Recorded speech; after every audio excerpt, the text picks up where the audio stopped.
Just talking about your time that your time that you've been here at UMC. Just talk first off, how you ended up here. I know it was kind of late in the process, and Coach Roisland was looking at another player. I believe, were you playing against Chris? Yeah. That's what I figured, that you were playing against Chris Thorne, and he just kind of spotted you. And just talk about the whole process and how you ended up here. Yeah, he started recruiting me late into our season, kind of probably midway through our season, and I wasn't quite ready to, make a decision and put high school behind me, but I wanted to finish out my senior season as a basketball player and then make my decision from there. And after season, I got up here pretty quick within the next weekend or so. Coach was pretty pushy about it, so I got up here, like the campus, like the people, and definitely the coaching staff too. Just talk about just your growth as a player. You came in and played quite a bit as a freshman, but weren't necessarily looked to be the scorer right off. Just how much do you think that helped you as a freshman? You were obviously looked at for your three-point skills and whatever, but with Brittany Weiss being here as a senior, you weren't necessarily having to be the person right off the bat. Yeah, I think it was definitely easier because you didn't have to have a lot on your shoulders. Freshman year is like a roller coaster for everyone. They all go through the emotions of playing well one game and not well the other game. And when your team doesn't completely rely on you, then it's easier to, have a rough game here and there, or, just continue in the process to get better as the years go on. Just how did playing with a player like Brittany, as a freshman, and then you look at Ebony last year and just the previous 3 years before that, just how did it help playing with guards like that kind of helped elevate your game, and just you were able to look at them? Just how did they help you? Yeah, I think definitely Evan and Britt, in both ways, they're different players, and they are good at different things, so you can take different things from each player. And I think I had the three-pointer down, but I think Brittany really helped me realize how you can get things done off the drive and facilitate as well. And then Ev just has great defense, and she puts a lot of stress on that. So it's good to learn from people who work hard. Just Brittany's a GA now. You guys are at Northern State. You're gonna play her this weekend. Just how fun is it to be able to go up against her? For such big games that you guys have this weekend, as both teams are battling for first. Just how fun is it to see her on the opposing bench and see her having success, but then you guys also having success as well now as a senior? It'd be more fun to have her on our side of the bench, but if she's over there, just ups the ante a little bit. It makes you want to bring it to them a little bit more. Yeah. You and Katrina have been here, for almost 4 complete years together.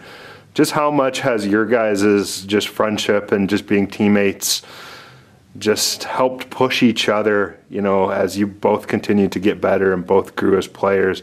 How have you both kind of pushed each other? You're different players, obviously, but you guys have grown up alongside each other this whole way. Yeah, definitely. We've been together for, all 4 years, and we learn each other's tendencies now. We know what we can say to each other, what we can do to pick each other up, when someone's having an off day, what we need to say, or, just when they want the ball, when someone's want the ball, we just have that kind of click. But I think just being together a lot, and we know a lot about each other, so it's nice.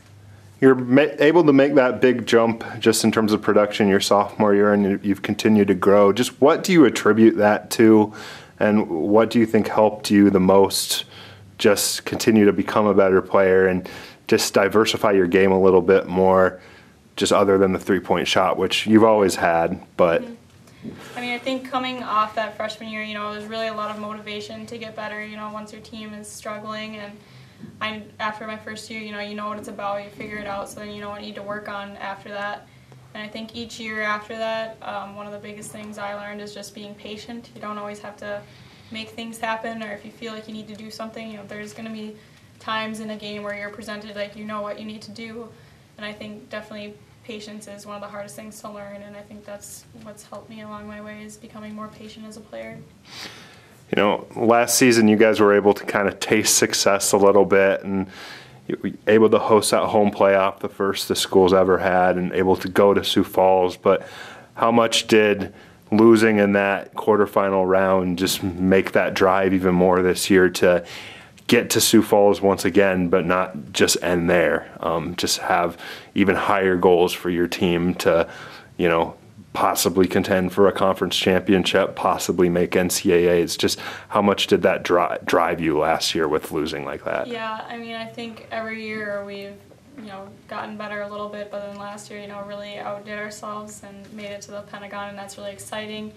And now our expectations are way higher. Even now we're having, more wins than we've ever had in a season. So, each weekend I feel like our goal is just getting higher. Like, yeah, it's really achievable. We can make the tournament, but we got to keep just going day by day. And it's a strange league, so you never know what can happen. What makes this team special just over, obviously I'm sure every team you've played on has been, great in its own right, but what makes this group special? I know there's not a lot of you, but that's probably makes it even more special that it's just more of a tight-knit group since there's only, 12 of you or whatever. Yeah, I think we have a lot of different talents.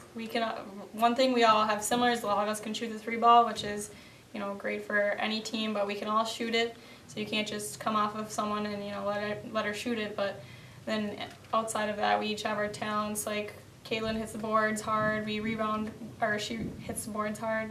Kat has whatever she does under the basket going all the time. EC's strong. Michaela's driving, got the jump shot. So we all have different things that we can bring, and it's hard to stop a team when they're not just good at one thing and they're good at plenty of things. Teams obviously know that you guys are great at the 3 and have kind of amped up their defense, but what have you guys tried to do to combat that a little bit, since they know you can obviously shoot the 3, but you guys are still hitting it at a pretty good clip still? Yeah, each day in practice we still, work on our 3s and have some 3-point shooting drills, but during practice, Coach really stresses being able to get into the paint and distribute out of there and just being able to drive off of it without traveling. So we're focused on that now because we know people are going to take away our 3-point shots.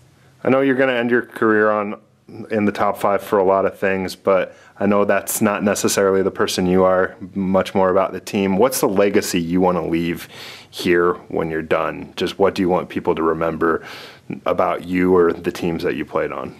I just want them to remember how far this program has come and where it's at now. I don't want it to ever go back down. Now that me and Katrina are leaving, we worked hard to get it where it is now, and we don't want it to see it going backwards in terms of leadership. We want it to always be positive leadership and stressing for the program to meet new levels every single year. Okay, awesome. Thank you.